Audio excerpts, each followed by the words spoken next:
Buenas tardes con todos, bienvenidos a BCO Hub. Este es un espacio para generar debate, para generar discusión acerca de temas de coyuntura, temas de relevancia nacional. Y el día de hoy tenemos el gusto de tener como invitado a Bernardo Gijón. Para las personas que tienen el gusto de conocerte, Bernardo, te damos la bienvenida y te queremos extender una primera invitación a la palabra para que nos digas quién es y en qué cree Bernardo Gijón.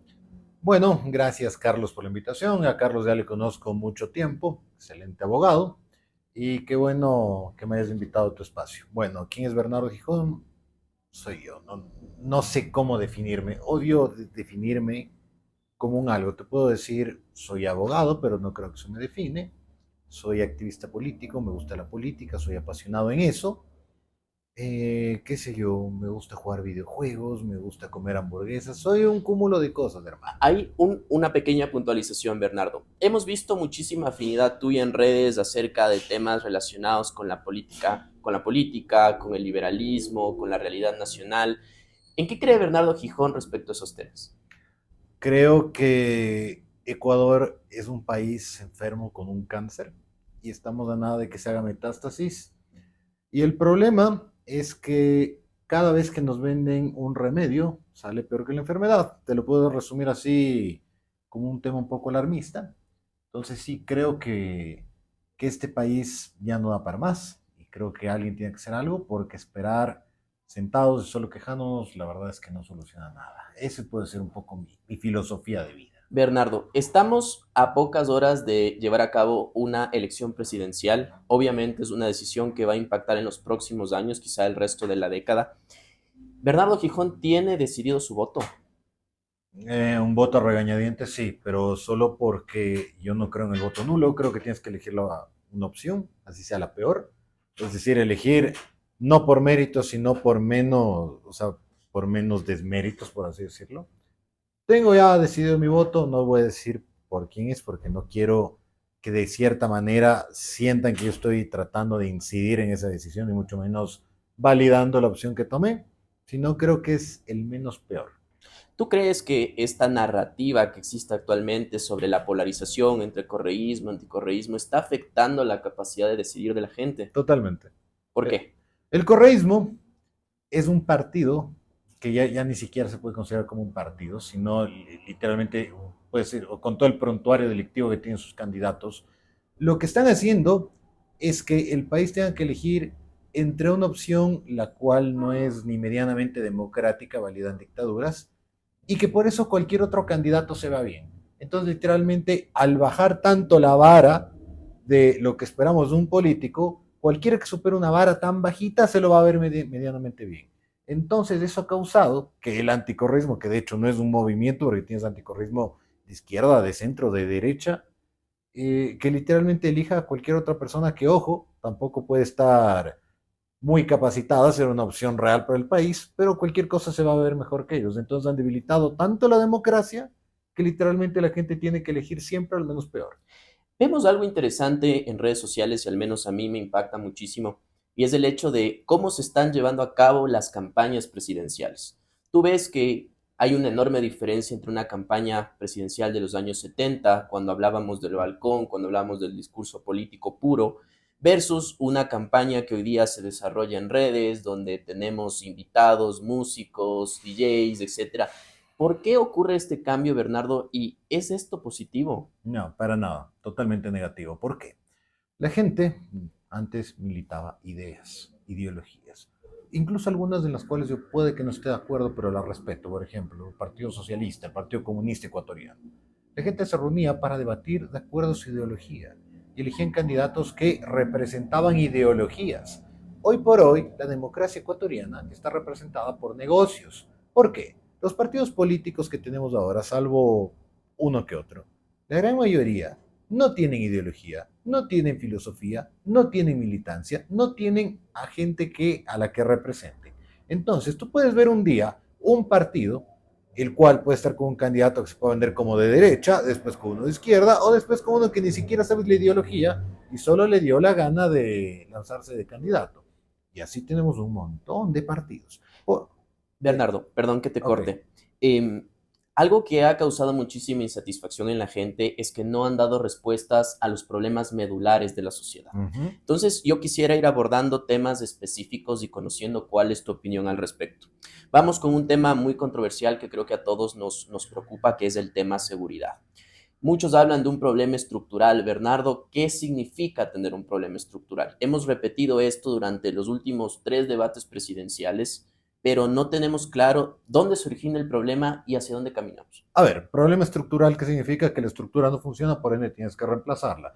Si tú tienes un problema, digamos, la policía no funciona bien, se cambia eso, pero tienes el sistema judicial que en tal caso está bien. Aquí en Ecuador no funciona nada.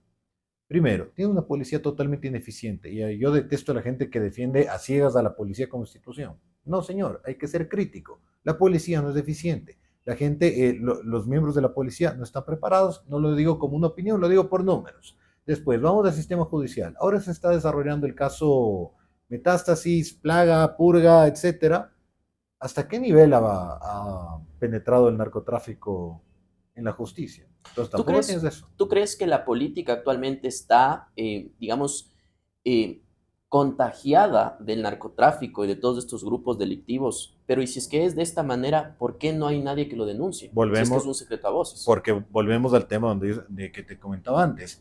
Como ahora los partidos políticos son negocios, que es decir, ponen candidatos a dedo o candidatos que representen intereses y no ideologías, entonces, como buen negocio, tiene que sobrevivir. Por eso también el político que llega tiene que buscar cómo mantenerse. Entonces piensa en cómo seguir dentro del negocio y no cómo hacer un buen papel para después irse. Esto ocurre a nivel de todos los partidos. Tú dirías, yo como Bernardo Gijón pienso que esto ocurre a nivel de todos y no hay una reserva moral en el país. ¿Hay algún partido que ha hecho primarias abiertas? ¿Hay algún partido que quizá te tengan, no quisiera generalizar, no conozco la realidad de todos los partidos, pero por lo menos primarias abiertas no las he visto. He visto que todos los candidatos son a dedo, por lo menos para las principales candidaturas.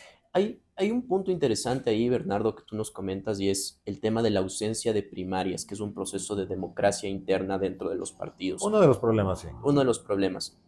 Ahora, algo que suele ocurrir como un secreto a voces es que las candidaturas en el Ecuador se compran. Uh -huh. ¿Tú has tenido conocimiento de eso?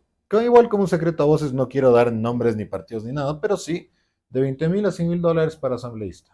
¿Ok? De un partido fuerte. Y cuando la gente paga estos valores, ¿qué es lo que espera? ¿Llegar al poder? Porque en mi apreciación es absurdo decir que con mi salario de $5,000 de asambleísta voy a poder recuperar esta, entre comillas, inversión que estoy haciendo. ¿Para qué quieren llegar al poder?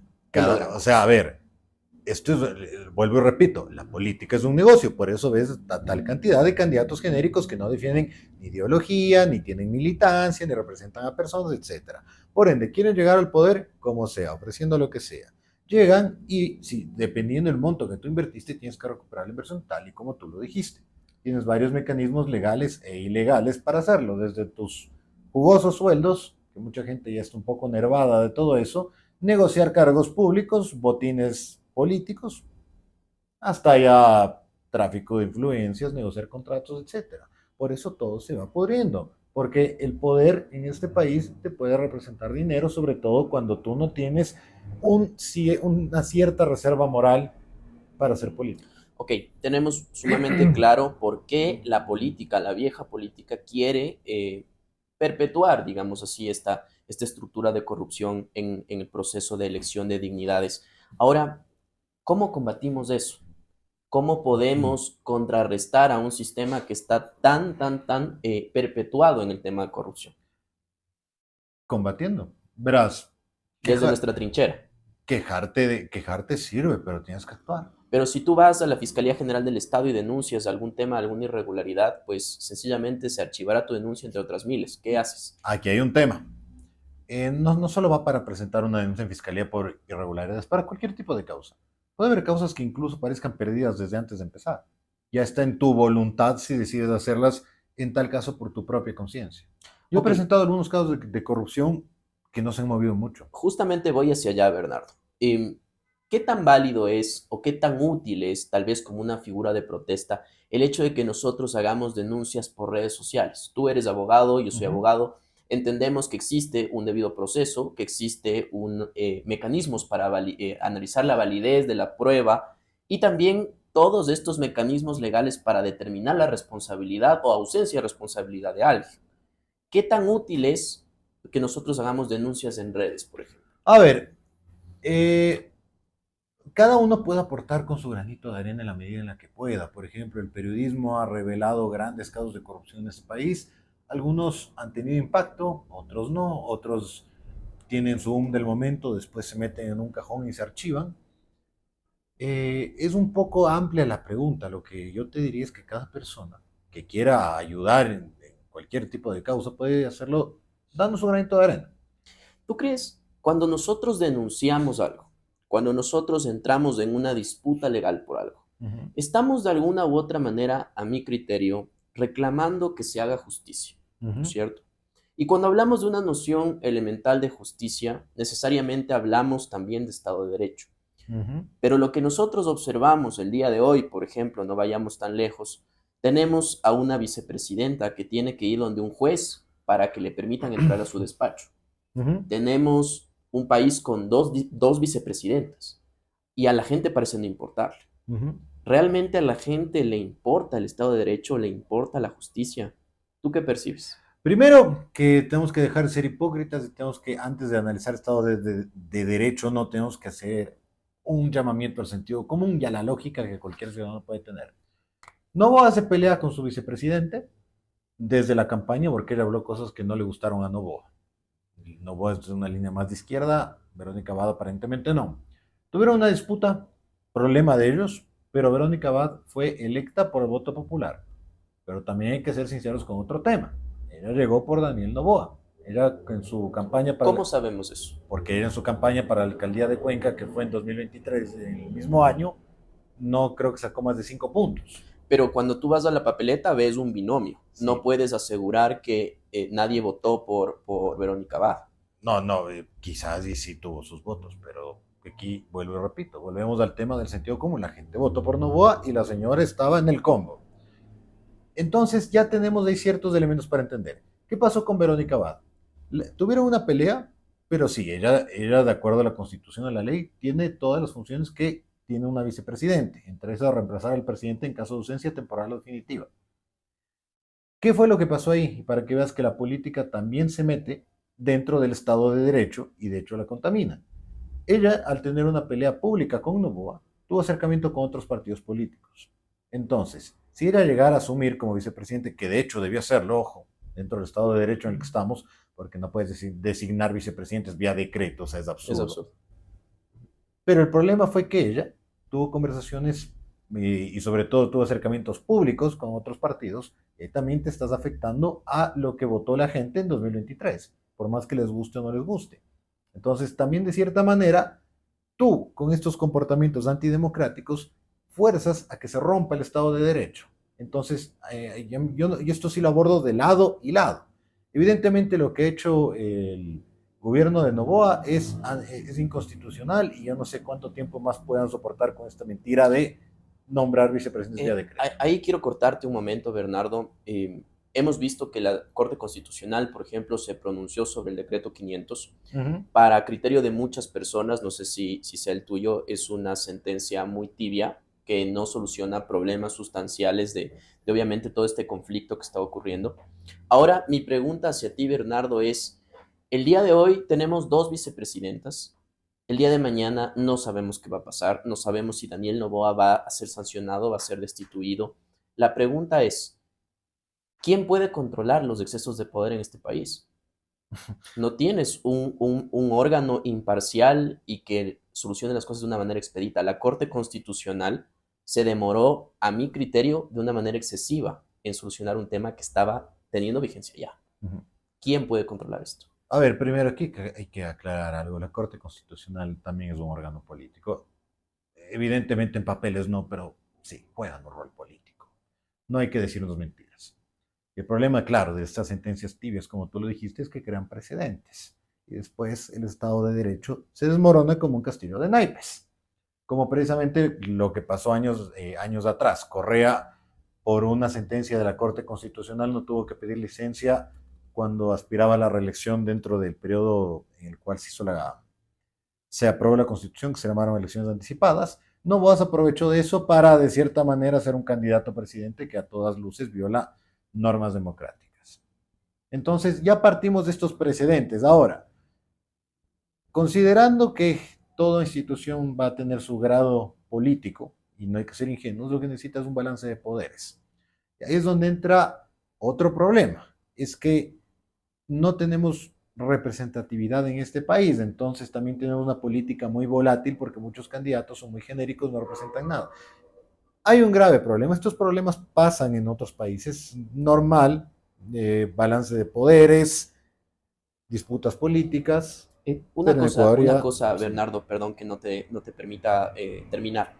Eh, Al menos mi percepción en redes es que la gente dice, hay que elegir el menor de los males. Uh -huh. Es o que siga Novoa pisoteando la Constitución, X y Z cosas, pero es preferible que vuelva el correísmo. No estamos haciendo lo mismo que en el gobierno de Correa, donde se pedía o se ordenaba la prohibición de salida del país vía decreto. No estamos haciendo lo mismo. Por supuesto, por ¿Y por qué a supuesto. la gente no le molesta?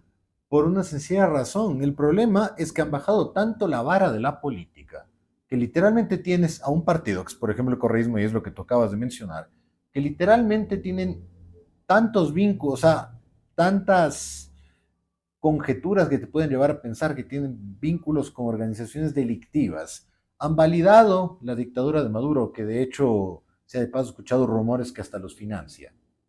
Entonces, como la vara está tan baja, porque todos hemos visto el desastre de Venezuela, literalmente le perdonas lo que sea a alguien que sea un poquito mejor y que sabes que no te va a quitar garantías tan básicas como las que, por ejemplo, ocurren en Venezuela. Eh, Eso es eh, lo que pasa. en mi percepción, Bernardo, yo creo que como sociedad deberíamos alarmarnos de cómo estamos eligiendo a nuestros políticos. Porque, mira, te tomo, no quiero decir nombres, pero hay candidatos que al año 2025 siguen hablando de la pena de muerte para los corruptos, la pena de muerte para los jueces y fiscales y tal.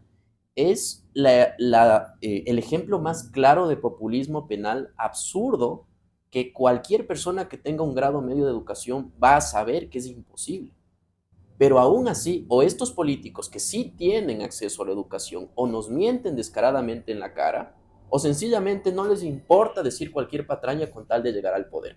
Esa es la clase de políticos que tenemos. A ver, no me molesta que hablen de la pena de muerte. De hecho, se puede debatir. De hecho, puede que exista Con la gente que... constitución actual es imposible. Totalmente de acuerdo. Con los tratados internacionales Pero también. Se puede debatir. imagínate que tú eres candidato asambleísta, tú no eres presidente de la República, Ok. eres candidato asambleísta o eres candidato a otra dignidad y estás hablando de pena de muerte. O sea, tú estás hablando de algo que es manifiestamente imposible. Y aún así tú le ofreces a la gente algo que es imposible a sabiendas de que esas personas tal vez no puedan refutarte y tú buscas engañarlos. A ver, Esa es la calidad de políticos. ¿cuándo se convierte una propuesta en un engaño? Tomando como el ejemplo que acabas de dar, el tema de la pena de muerte. Si tú quieres llegar y como presidente, asambleísta, lo que sea, y quieres defender esa tesis, tienes que mostrarlo cómo vas a hacer. Y si viene alguien como tú que me dice que es imposible, yo tengo que saber sustentar mi respuesta y debatírtelo. Si yo llego un día y digo pena de muerte y no tengo ni idea de lo que eso implica o del procedimiento, sí, evidentemente es un populismo del barato. Si yo quiero llegar y quiero debatir lo que sea, puedo debatirlo. ¿Cuál es el problema detrás de, antes de hablar de siquiera la propuesta? Es cómo llegó el candidato ahí para proponer eso y qué trabajo tuvo detrás para llegar a proponer eso. Porque si me dices que el señor estuvo 2 años analizando todo eso y tiene clara las reformas de las constituciones que se tienen que hacer, o se tiene que hacer una constituyente nueva, de qué tratados tenemos que salirnos, cómo aplicar a la norma, qué normas se tienen que reformar, dirá, de acuerdo, es una propuesta debatible. Pero si simplemente llegas y dices, quiero aplicar la pena de muerte porque lo vi y me dio ganas de hacerlo, y si votas por mí, ahí, va, bueno, ahí voy a ver cómo te cumplo. Es populismo puro. Por supuesto. Sí, o sea, en eso En cuanto a propuestas concretas de candidatos en cuestión seguridad, Bernardo, ¿tú simpatizas con alguien? He visto una que otra postura decente, he visto una que otra propuesta también decente, pero aquí el problema es totalmente medular. Primero, ¿Cómo está actuando la policía? ¿Cómo está actuando las Fuerzas Armadas? ¿Están actuando bien? ¿Están actuando mal? Analizarlo eso con números, no con un sentido patriótico de mi ejército por ecuatoriano. No, no. ¿Qué también están actuando? ¿Son eficientes o no? Primer punto. ¿Cómo se lo hace? Ejemplos para ver cómo una policía es deficiente en otros países. Analizar eso no lo he visto. No he visto comparativas. He visto propuestas, pero no he visto lo que hay detrás. Entonces, nombrarte cosas chéveres como poner inteligencia artificial y militarizar puertos. Pero ¿qué tienes detrás? ¿Dónde está el trabajo No hay un detrás? análisis técnico Ya, detrás. después, vamos al tema legal. La policía lo que hace es atrapar a los delincuentes, lo mismo militares. Tienen que tener un debido proceso. Lo del caso de las Malvinas no quiero politizarlo porque eso me parece nauseabundo y vomitivo, tratar de politizarlo para atacar a uno que otro candidato, pero evidentemente hubo un mal actuar. Evidentemente hubo un mal actuar, no tenían que dejar a los niños votados. Eso ya es algo que los mismos militares detenidos lo confirmaron. Es ahí donde, primero, tenemos una falla en la formación. Después, cuando tú llevas al delincuente a que siga el debido proceso y ves que el juez los libera o les da medidas sustitutivas, ¿por qué está pasando eso? ¿Tenían que darlos? No, fue técnico lo que hicieron, se está corrompiendo la justicia o simplemente nuestras normas son muy blandas y el juez está atado de manos y tiene que cumplir la ley, porque al final un juez simplemente es el que hace cumplir la ley, no toma partido de cierta manera. Ahí si me permites un criterio, Bernardo, y no sé si es que lo compartas, pero en el criterio personal, yo creo que el problema no radica en el número de efectivos militares, en la calidad de los equipos militares. Bueno, tal vez sí en alguna cierta medida, pero no es lo medular. Yo creería, y no sé, te soy muy franco, que el problema consiste en el altísimo índice de impunidad que tú tienes. Porque si ¿Mm? tú estarías en un país donde sabes que por robarte un pan existe un 90% de probabilidades de que tú termines preso, no lo harías. Uh -huh. Pero si tú estás en un país donde la justicia es fácilmente penetrable por el narcotráfico y el día de mañana cometes delitos y tienes una posibilidad de salir bien librado del 90%, pues sencillamente las posibilidades juegan a tu favor. Uh No -huh. tienes realmente como ciudadano un desincentivo a seguir delinquiendo. Uh -huh. Entonces, ¿has visto tal vez que algún candidato te proponga alguna medida clara y efectiva para eliminar estos índices de impunidad? A ver, escuché un concepto interesante de tibiería del cual comparto el criterio que, a ver, toda actividad delictiva es un negocio legal, pero en fin, es un negocio. Es decir, tú inviertes algo o arriesgas algo en función de tener un beneficio, como cualquier otro negocio, solo que en este caso son ilegales. Si el riesgo, es decir, el riesgo que ellos tienen de irse presos o que les quiten sus bienes o que les atrapen es muy bajo, la ganancia es mucha, eso te incentiva a hacerlo. Si tú dañas el negocio porque sabes que ser delincuente no es rentable, porque tienes muchas probabilidades de que te detengan o que no llegues al fin, y la ganancia no va a ser tanta, eso va a desincentivar a realizar tal actividad. ¿Y cómo te puedo demostrar esto? Por ejemplo, tú tienes países que tienen altas tasas de seguridad, como por ejemplo Japón. En Japón el índice criminal es muy bajo, pero aún así tienes la Yakuza. Entonces, como en un país donde tienes tanta protección, el control de armas es total, allá no siquiera puedes salir con un cuchillo a la calle, porque hasta eso está controlado. Pero en un país así de controlado tienes mafias. ¿Por qué? Porque esto no es lo que mucha gente habla que es por un tema de pobreza. No, no, no, no. Es por un tema de riesgo, oportunidad, beneficio. Entonces, ¿qué pasa? Incluso en un país con altos estándares de vida, puedes tener mafias porque es una actividad rentable. ¿Cómo se están terminando eso? Les están quitando los negocios, les están quitando contratos públicos, que era algo que pasaba en Japón, por ejemplo, y así, por ejemplo, se elimina una mafia Ok, cuando les dañas el negocio. ok, entonces tenemos que atacar al negocio como tal, es una cuestión Exactamente, económica. exactamente. ¿Por qué Ecuador comienza, o sea, por qué despunta tanto la violencia en Ecuador? Entendamos que el fin de un delincuente no es matar a otro, el fin de un delincuente es ganar dinero. Y uno pensaría por lógica que lo que quiere es hacerlo de la manera más discreta para no exponerse a riesgos. Entonces, ¿por qué hay tanta violencia? Porque Ecuador se volvió un país extremadamente rentable. Y no es que los delincuentes van a competir uno con otro para ver cuál es el mejor producto o servicio. No, evidentemente no. Compiten por territorios, entonces por eso tienes guerras entre bandas. No digo que todas las víctimas sean miembros de bandas, no, pero es parte del problema. ¿Por qué pasa eso? Colombia tuvo una política muy agresiva con Álvaro Uribe, el Plan Colombia. Mucha gente dice que fue un fracaso, las cifras dicen que no. Bajó la violencia en Colombia, los cultivos bajaron drásticamente. Entonces los delincuentes, al ver que tenían tanta presión, decidieron migrar a otros países como Ecuador. Y eso se puede comprobar con datos. Bernardo, concluyendo el tema de seguridad, Ujú. tenemos entonces claro que como resumen, tenemos que atacar a la cuestión económica, al negocio atrás de delinquir. Y Exactamente. esto sumado a un sistema que evite un altísimo nivel de impunidad. Ujú. Veamos qué candidato nos propone medidas reales, si es que somos capaces de dejar el populismo penal a un lado. Y sobre todo yo creo que como generación es muy importante que comencemos a dimensionar qué propuestas son reales y qué propuestas son totalmente ficticias. Yo creo que al día de hoy estamos un poco más informados que las elecciones pasadas y espero que vayamos mejorando en el tiempo. Bueno, solo para dejarte un comentario final de eso, la verdad he revisado los planes de gobierno en sí y todos dejan mucho que desear. ¿Por qué? Porque todos te nombran la propuesta, vamos a construir hospitales, vamos a construir tal. Y ninguno tiene el sustento detrás de decirte, esta escuela está prevista que cueste 1 millón a 1,5 millones de dólares, del cual se financiará con fondos de comunidad internacional, de los cuales ya se ha ofrecido de entregarnos 20 millones, por darte un ejemplo.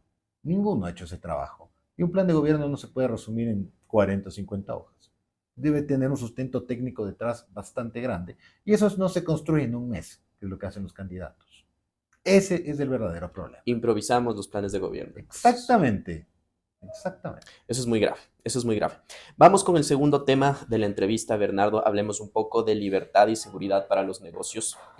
Entendemos que esto es un elemento trascendental si es que queremos hablar de crecimiento Uh económico. -huh. Hablemos un poco de la credibilidad internacional que tenemos como país. Acabamos de subirle los aranceles a México en un 27%. A ojos de la comunidad internacional, ¿cómo nos ven? ¿Cuál es el efecto de esto? Ecuador es un mercado muy chiquito, de hecho no es interesante. ¿Qué pasa con el tema impuestos? Como lo que estuvimos hablando en su momento, no importa, no es que hay un número perfecto sobre el impuesto que tú debes cobrar o sobre el arancel que debes poner o no poner arancel, sí o no. Todo esto se resume en, si yo entro a tal país y pongo una empresa, ¿me va a ser rentable o no? Si llego a un país con una alta carga impositiva, pero aún así me es rentable tener ahí mi empresa, mi negocio, sea lo que sea que haga, lo voy a hacer. Por más que los salarios sean altos, por más que la carga impositiva sea alta. ¿Cuál es el problema de fondo de Ecuador antes de siquiera hablar de aranceles con México? Es que Ecuador se ha convertido en un país poco seguro para que vengan empresas y por ende no lo ven como un país rentable, porque al igual como lo hemos hablado durante toda la entrevista, todo se trata de una competencia. Y nuestros principales competidores, Perú y Colombia, te dan muchas mejores garantías. Bernardo, pero bueno, tú tienes en la legislación alternativas como son los contratos de inversión, donde tú puedes congelar la situación tributaria de la empresa, dejarlo por un periodo X de años. De alguna manera tú congelas y estabilizas las reglas del juego. ¿Por qué a pesar de que nosotros tenemos esos mecanismos previstos por la ley, seguimos sin ser atractivos? Y te lo digo en cifras. La inversión extranjera directa del Ecuador respecto al PIB del año 2024 es del 0,83%. Uh -huh. Si es que vamos a nuestro vecino del sur, bueno, hacia el Perú, vemos que es un 4,22% respecto al PIB. Entonces tenemos una inversión extranjera directa pequeñísima. Uh -huh. ¿Por qué a pesar de que tenemos las herramientas, a pesar de que cada político nos propone incentivos tributarios en cada posible oportunidad? ¿Por qué a pesar de que tenemos una legislación donde tenemos docenas de incentivos tributarios, la gente nos sigue viendo como poco competitivos? Uh -huh. ¿Qué pasó con Perú? La gente tiene que tener una cosa, el caso peruano y antes del caso chileno, que son dos casos de... El caso chileno fue un caso de éxito, el caso peruano es un éxito moderado, pero bueno, en aumento. Las cosas no se crean de la noche a la mañana. Tú no, o sea, que un candidato llegue y te proponga algo, no va a ser que un inversor diga, ah, bueno, voy a poner en mi plata. Estamos hablando de plata, la gente se lo piensa mucho antes de hacer un negocio o no. Entonces, esta confianza se construye con el tiempo, no se hace de la noche a la mañana. Tú lo que tienes que comenzar a hacer es literalmente dejar que el Estado intervenga en la economía para que la gente comience a suplir ese tipo en necesidades y solita te va a comenzar a crecer la economía. Tú has Sí. hablado, Bernardo, de un Estado que interviene. ¿Es el Estado necesario bueno, el Estado necesita intervenir o el Estado sencillamente tiene que dejar hacer?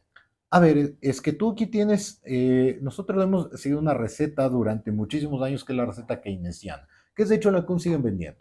El Estado va a utilizar fondos públicos para que para que le llegue más dinero a la gente y así dinamizar la economía. Sí, en teoría es muy bonito, sí, pero el problema es que nunca paras, es literalmente como una droga. Entonces, por ejemplo, durante el correísmo estuvimos alimentados de fondos públicos y había, en teoría, una disque bonanza económica, y digo disque porque detrás estamos arrastrando una deuda con un modelo insostenible. Es el problema de cuando el Estado interviene mucho en la economía, que te puede inyectar fondos públicos, sí, pero en algún punto se acaban y la economía en ese momento entra en recesión, que es lo Empieza a que pasa temblar. acá. Entonces, si tú literalmente das incentivos para que la gente, y ojo, aquí no hay, es igual que lo del tema de los impuestos, no hay una fórmula mágica perfecta. Todo va en función de ser rentable o no. Entonces, si el Estado ahora está intentando suplir necesidades, pero no tiene el dinero, tiene que dejar que el privado lo haga. En ese momento, tú ya creas una necesidad de la gente, creas potenciales clientes, de sea lo que sea que sea. Entonces, ya por ende, tienes que tener una oferta. Tú nos has hablado de competitividad. Sí, Y para ser competitivo, palabras más, palabras menos, lo que busca el empresario siempre va a ser maximizar sus réditos económicos. sí, Es la cruda verdad, sí, sí. pese a que a muchísimos no les guste. Eh, Ahora, si tú ves la legislación ecuatoriana, te vas a dar cuenta de que tenemos uno de los salarios más caros de toda la región, Por no ser el más. por no decir el más caro, y que de acuerdo a cómo está construido el panorama legal, tú no puedes reducir ya estos derechos que han sido adquiridos por los trabajadores. Ajá. La Constitución en este punto se torna una camisa de fuerza, Ujú. porque no puedes disminuir derechos, pero tampoco puedes caminar hacia adelante. Ahora, tú si es que fueras el presidente, ¿qué harías? ¿Te vas por una nueva constitución, una constituyente? ¿A la gente le va a gustar o tal vez a disgustar el hecho de que tú le digas, mira, para crecer necesito que tú ganes menos? Es que no necesariamente tienes que ganar menos. A ver, ¿qué es lo que pasa acá? Y ojo, eso tiene que tener la gente.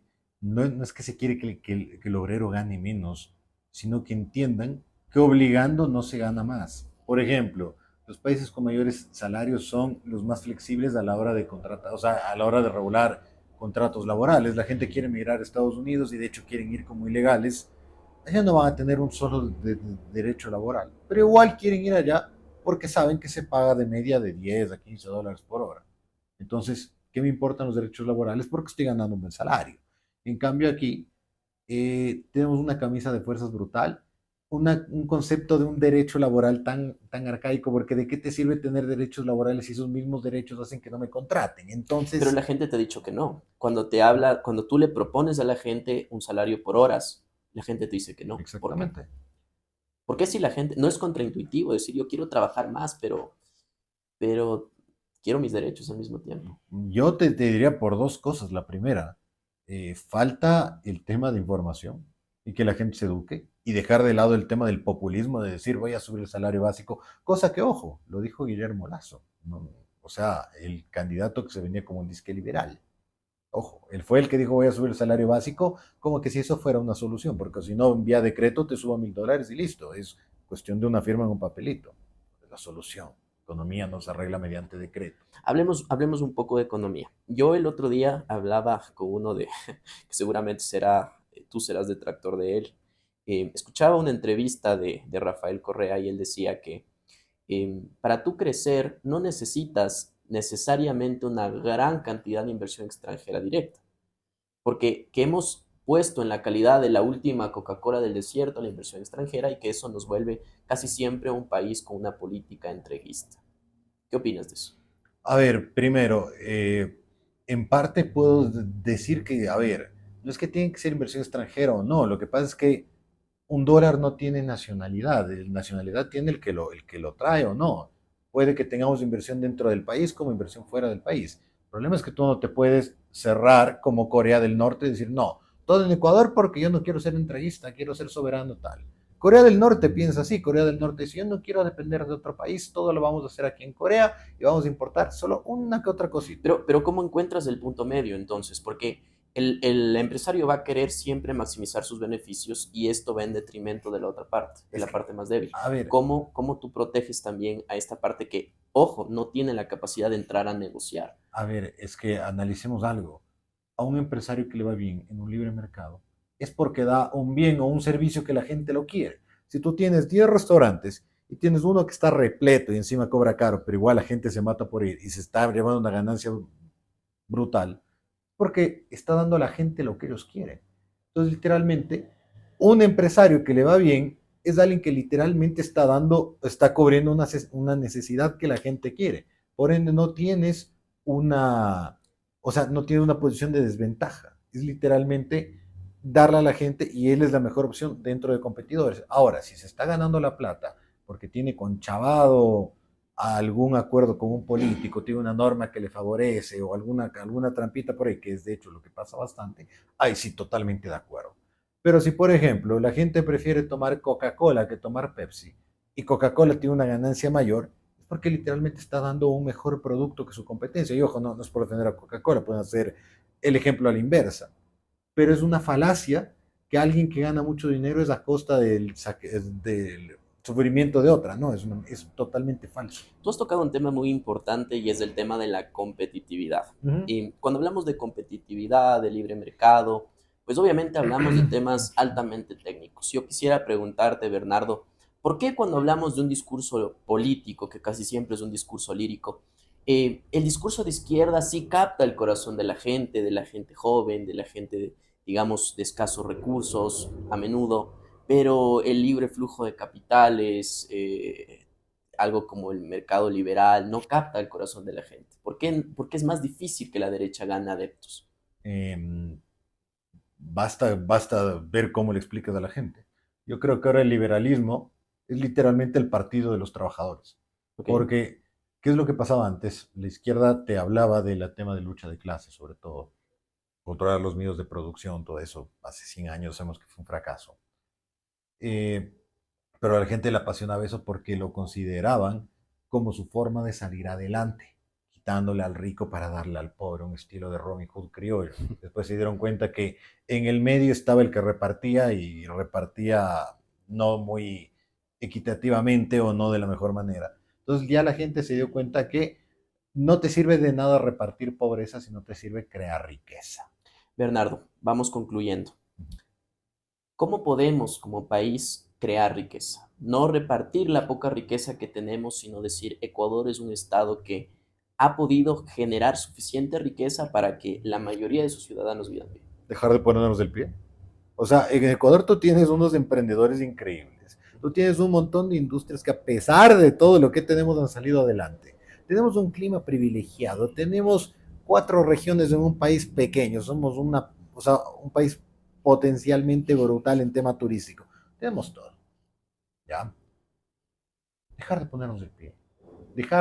O sea, Ecuador no se va a extinguir por un meteorito o por una enfermedad, nos vamos a extinguir por burocracia. Que la gente comience a sacar adelante sus ideas, que comencemos a sacar el intelecto que tenemos y que comencemos a trabajar en eso y sacar el país adelante trabajando como mucha gente quiere hacer.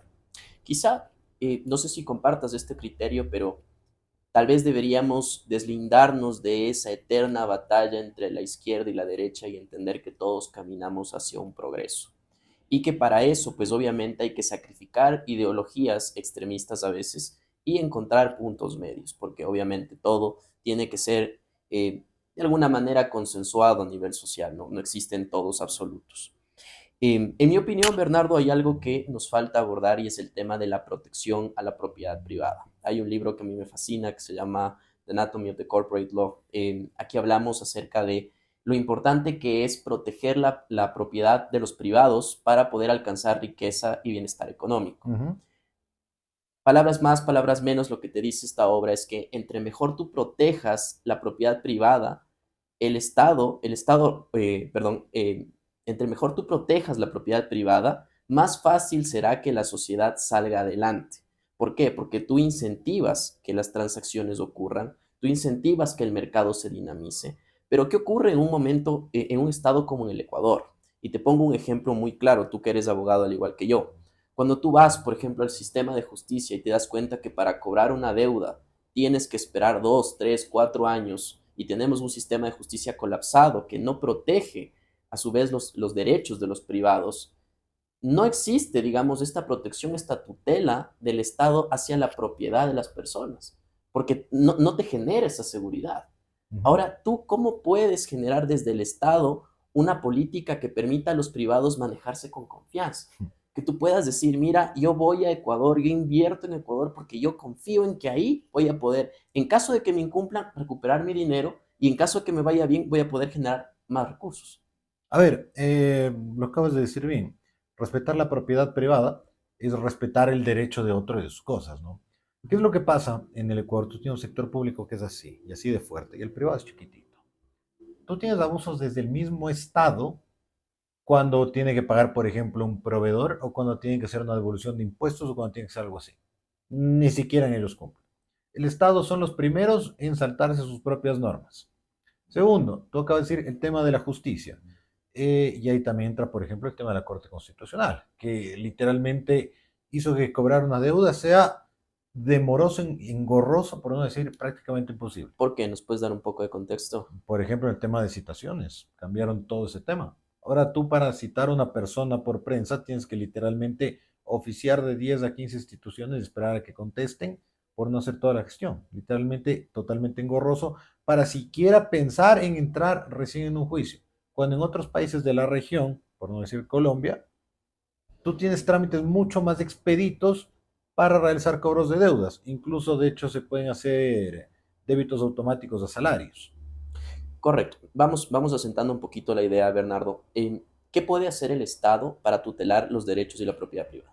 Literalmente liberarlo Liberarlo. y permitir los acuerdos entre privados sean mucho más amplios sin tener que estar interviniendo. Pero como tú tienes políticas populistas que, por ejemplo, defienden al deudor, defienden a los arrendatarios frente a un dueño de casa o algo así, lo único que estás haciendo al final es literalmente perjudicarles porque estás limitando la oferta. Entonces, por eso tú cuando quieres ir a un banco, te van a cobrar intereses de un 16% y te van a revisar hasta el último detalle antes de entregarte un solo dólar. Y si tú no tienes, por ejemplo, acceso a un banco, difícilmente vas a poder crear un emprendimiento. Entonces, a la larga, tú solito te estás metiendo el pie por una mentira placentera, en lugar de tener una verdad que puede ser incómoda. Bernardo, te agradezco muchísimo por haber acudido a este espacio. Esta es tu casa, eres bienvenido y pues veremos qué pasa en las próximas elecciones. Gracias A por la nuestro público, invitación. muchas gracias. Saludo.